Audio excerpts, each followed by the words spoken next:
Fala galera, tudo bem com vocês? Professor Diego Fares, mais uma vez aqui na área e vamos continuar a nossa saga de revisão de química de temas relevantes e mais importantes para a prova do Enem. Galera, quando a gente fala em prova do Enem, vocês já sabem que o Enem tem uma conexão muito forte de relações com o meio ambiente. A ciência relacionada ao meio ambiente, aplicabilidades, água, solo, enfim, coisas que estão relacionadas ao nosso dia a dia, problemas ambientais, têm vez e muita chance de cair na prova do Enem. E claro, uma temática extremamente forte, ó gente, tratamento de águas. Por que essa temática é importante? Porque água é vida, gente. Sem água, a gente está morto, basicamente. E todos nós sabemos que quanto mais o tempo passa, mais os seres humanos poluem os seus recursos hídricos. A água está cada vez mais escassa, a água doce, a água pura, a água potável está cada vez mais escassa. Então, entender dentro desse contexto como é feito o tratamento dessa água é fundamental, tanto para você responder questões de ordem química, propriamente dita ali, perguntas relacionadas à parte técnica, a questão das perguntas relacionadas à área biológica, as doenças relacionadas a essa água poluída, perguntas no contexto político, a questão de políticas públicas para tratar essa água, problemas sociais, a questão do desabastecimento da água, pessoas que não têm acesso à água tratada. Então vocês conseguem compreender a magnitude desse tema, o tanto de perguntas que estão relacionadas? Por isso que esse tema, gente, é extremamente importante e eu tenho certeza que de uma forma direta ou indireta estará na sua prova. Então vem comigo aqui.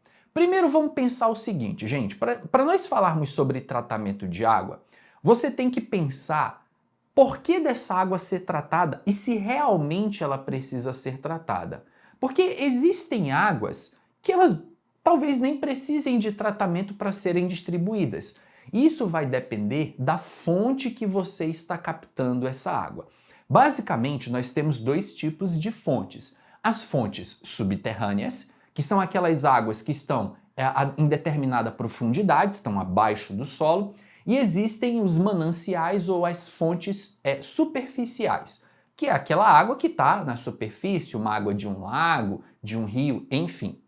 De um modo geral, as águas subterrâneas, elas vão necessitar de menos tratamento, por serem águas que naturalmente já passaram por um processo de filtração quando a água da chuva caiu e essa água foi infiltrando no solo. Essa água passou por camadas de terra, de areia, de cascalho, enfim, passou por várias camadas até chegar num lençol freático. Então essa água, ela já é uma água limpa, considerando que não haja a intervenção do ser humano, considerando, por exemplo, que alguém não foi lá do lado do lençol freático, construiu uma fossa e aí você tem ali um contato dessa água com a fossa, obviamente essa água estará contaminada. Mas desconsiderando a ação humana, você tem ali uma água extremamente limpa. De um modo geral, quando essa água é captada, muitas vezes o que se faz é uma adição de cloro, ali basicamente para matar alguns micro-organismos que possam existir e para não deixar com que essa água fique esverdeada durante o seu armazenamento, né? Porque se tiverem ali bactérias, essa água fica armazenada como se fosse água de uma piscina sem cloro, ela vai esverdear. Então, para evitar esse tipo de situação ali, você pode fazer uma cloração, uma correçãozinha de pH se for necessário e ó, já mandar para geral, distribuir água de excelente qualidade. Agora, se essa água é de um manancial superficial, em que ali muitas vezes ocorre um recebimento ali de uma certa carga de esgotos, não deveria, mas pode receber, ela tem ali um certo grau de contaminação, então ela precisa ser tratada. Lembrando, gente, que a água, ela é tratada numa estação de tratamento de água. Estação de tratamento de água, ETA, é diferente de uma estação de tratamento de esgoto, de efluente, que é a ETE. Então não confunda as duas coisas. Tratar água é uma coisa, tratar esgoto é outra. Então, quando a gente fala de esgoto ali, é aquela água da pia, do vaso sanitário, enfim, o tratamento ali é um pouquinho diferente. Inclusive, eu aproveito para lembrar vocês, galera, o seguinte: é importante a gente conservar os nossos mananciais, e o Enem pode te cobrar isso, pelos motivos mais óbvios, que aqui eu não vou citar, mas pelo fato de que mesmo aquela água que será tratada, a pessoa pode pensar assim, mas não precisa se preocupar tanto ali, porque a água vai ser tratada, vai chegar limpa. Só que se essa água que você capta para tratar, ela tiver muito poluída, os métodos de tratamento convencional não vão funcionar. Eu não sei se vocês lembram, alguns anos atrás aconteceu no Rio de Janeiro uma molécula que já era conhecida da química e ficou muito famosa porque caiu na boca do povo, que é a geosmina. A geosmina é uma substância produzida por cianobactérias e basicamente ela está presente quando há matéria orgânica, quando aquele meio está contaminado. Então, essa água, gente, contaminada com geosmina, o tratamento convencional para ela não vai funcionar. Porque ali você já não está falando de água, você já está falando de esgoto. O local onde era feito o tratamento da água do Rio de Janeiro era uma água que já estava recebendo dejetos ali humanos, já estava uma água tão contaminada que quando ela passava pelo tratamento, mesmo assim ela ficava ruim. Por isso que é importante essa preservação. Primeira etapa, gente, para você tratar água de superfície, é óbvia, mas precisa ser dito, é a captação, tá? Então, a primeira coisa que você vai fazer é a captação dessa água e essa água vai ser captada e levada então para a estação de tratamento, né? Existem bombas hidráulicas que vão pegar essa água, vão sugar ela de um local. Aqui em Manaus, por exemplo, a água que nós recebemos aqui nas nossas torneiras, ela vem do Rio Negro, então ela vai para a estação de tratamento, tá? Quando chega lá na estação de tratamento, ela pode, essa segunda etapa opcional, ela vai passar por uma etapa de pré-alcalinização. Pré-alcalinização. Essa etapa, eu falei para vocês que ela é uma etapa opcional, vou colocar aqui, tá? Opcional. Mas, professor, por que ela é uma etapa opcional? Porque isso vai depender, gente, do pH da água que está chegando na estação de tratamento. Muitas vezes, a água que é captada, ela já é uma água alcalina, ela já tem um caráter ali básico e a água, para iniciar o processo de tratamento, o ideal é que ela esteja com um pH ali um pouquinho acima de 7 e vocês vão já entender o motivo disso, por que essa água ela tem que ter uma predominância alcalina. Vou citar para vocês o exemplo aqui de Manaus. Aqui nós temos águas ácidas. As águas amazônicas, elas são ácidas porque quando a chuva cai na floresta, ela lava a matéria orgânica em decomposição. E a matéria orgânica em decomposição produz ácidos úmicos, o que faz com que as águas amazônicas sejam ácidas. Então essas águas, elas precisam da pré-alcalinização para poder iniciar o processo. Mas como eu falei, essa etapa é opcional e vai depender da água que foi captada, daquele pH, tá? Essa pré-alcalinização, gente, ela consiste na adição de óxido de cálcio, que é uma substância conhecida pelo nome de cal. O óxido de cálcio, que é um óxido básico, ele vai entrar em contato com a água e vai formar uma base, que é o hidróxido de cálcio. E o hidróxido de cálcio, obviamente, irá basificar o meio, por isso que é uma pré-alcalinização. A cal entra em contato com a água formando o hidróxido de cálcio, alcalinizando o meio. Bom, uma vez que essa água já está então com pH adequado, ela vai passar então pelo processo de coagulação e floculação. Coagulação barra floculação. Essa aqui, gente, é uma das etapas mais importantes do tratamento, a parte de coagulação e floculação. Por quê, professor? Porque é nesse ponto que aquela água que tem uma característica coloidal, ela não é tão bem transparente, tão bem límpida, ela vai ficar uma água mais transparente, mais límpida. A água, gente, quando você tira ela de um recurso hídrico, muitas vezes ela está com uma coloração. A gente chama aquilo de coloide, né? No caso da água do Rio Negro, quando você olha para o rio, você vê uma água escura. Mas aí você tira aquela água, coloca num frasco e joga contra a luz, você nota que ela é um pouquinho amarelada. Isso ocorre por causa da presença de coloides, que são materiais que não são grandes o suficientes para sofrer decantação, também não são pequenos o suficientes para permitir com que a luz passe integralmente. Então a gente chama essas estruturas de coloide.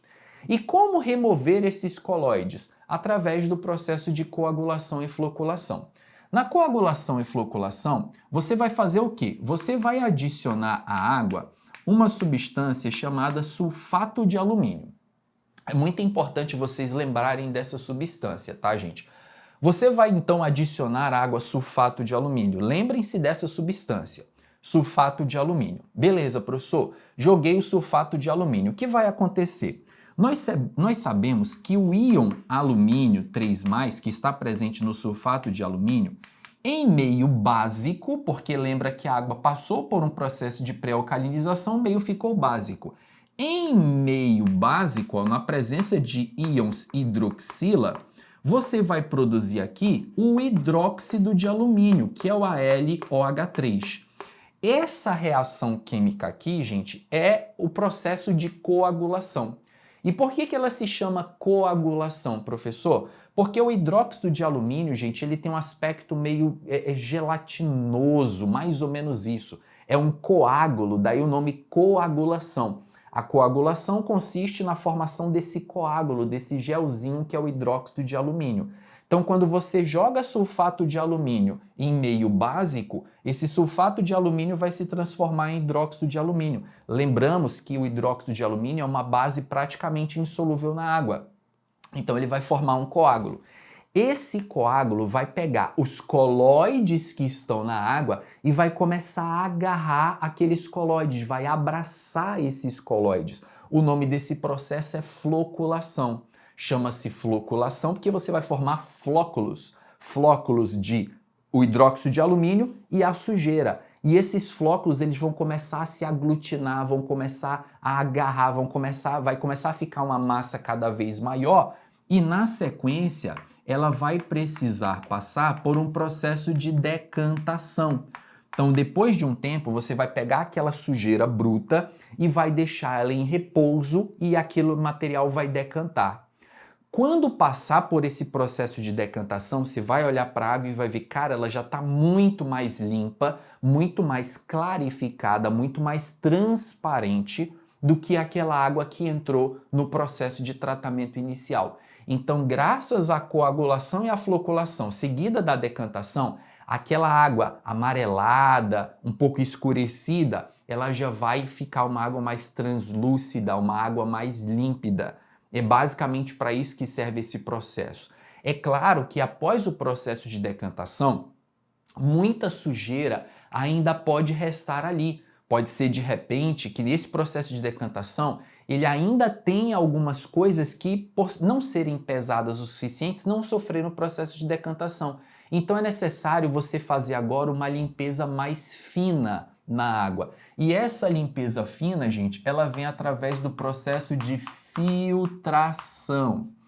A filtração da água, ela não somente vai remover essa sujeira fina, então depois que a água passa pelo processo de filtração, ela vai estar visualmente ultra mega limpa, mas esse processo de filtração, ele serve também para tirar moléculas odoríferas da água, moléculas que dão gosto, dão cheiro para a água, porque nesse processo de filtração tenta-se imitar o processo de filtração natural da água. Através de camadas de areia e de cascalho, você vai retendo aquela sujeira. Mas é colocado aqui também, gente, uma camada de carvão ativo ou carvão ativado, que é um material poroso e ele vai adsorver, que significa reter na superfície, ele vai adsorver essa matéria orgânica que ainda exista na água, através de interações do tipo dipolo induzido, porque o carvão é um material de natureza apolar e as moléculas orgânicas, de um modo geral, são apolares. Então ocorre essa interação, essas moléculas orgânicas aderem a esse carvão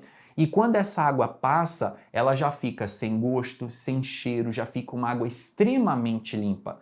Então essa filtração, ela não é somente uma filtração das coisas que não estão dissolvidas na água, mas material orgânico que esteja dissolvido na água vai ficar retido também nessa etapa por causa do carvão ativado.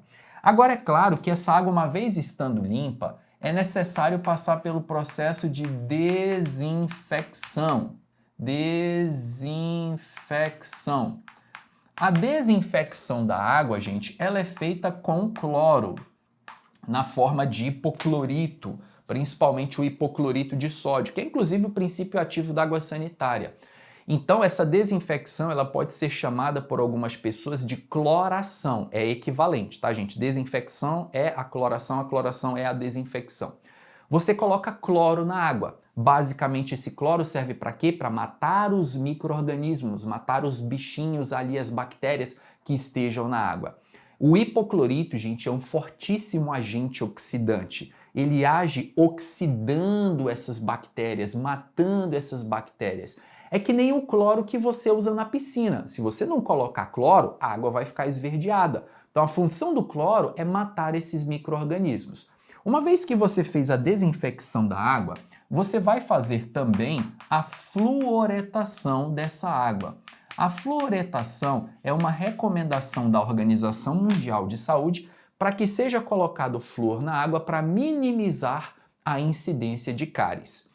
Uma vez que você fez a fluoretação, adicionando fluorito de sódio, por exemplo, talvez haja a necessidade de você fazer uma pós-alcalinização.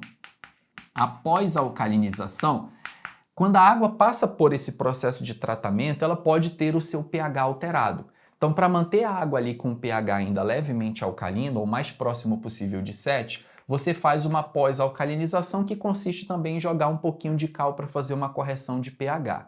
Galera, uma vez que você fez a pós-alcalinização, a última etapa é o bombeio. Então essa água ela será bombeada para a população, será distribuída. Vocês lembravam dessa questão, gente? Sabiam todos esses detalhes? Já tinham ouvido falar de tudo? Ou alguma coisa para vocês foi novidade? Se foi, contem para mim aqui nos comentários, eu quero ouvir a opinião de vocês, eu quero saber o que vocês estão achando dessa sequência de aulas que eu estou preparando com muito amor, dedicação, muito carinho para vocês. Coloquem aqui nos comentários, compartilha com seu amigo, tá? O seu amigo que vai fazer a prova do Enem, pô, tá precisando de aulas assim bem detalhadas, bem bacanas, ó. Todo esse material para vocês, tudo 100% gratuito. Professor, e esse assunto na prova do Enem, ó? Tá vendo esse vídeo aqui? Vou deixar esse vídeo aqui para você assistir, finalizar, complementando essa aula que eu falei com uma questão do Enem, beleza? Vou ficando por aqui, muito em breve eu volto aqui com vocês para a gente dar sequência a essa nossa super revisão de Química, os temas mais relevantes da Química para a prova do Enem. Grande abraço a todos e até a próxima, gente! Valeu!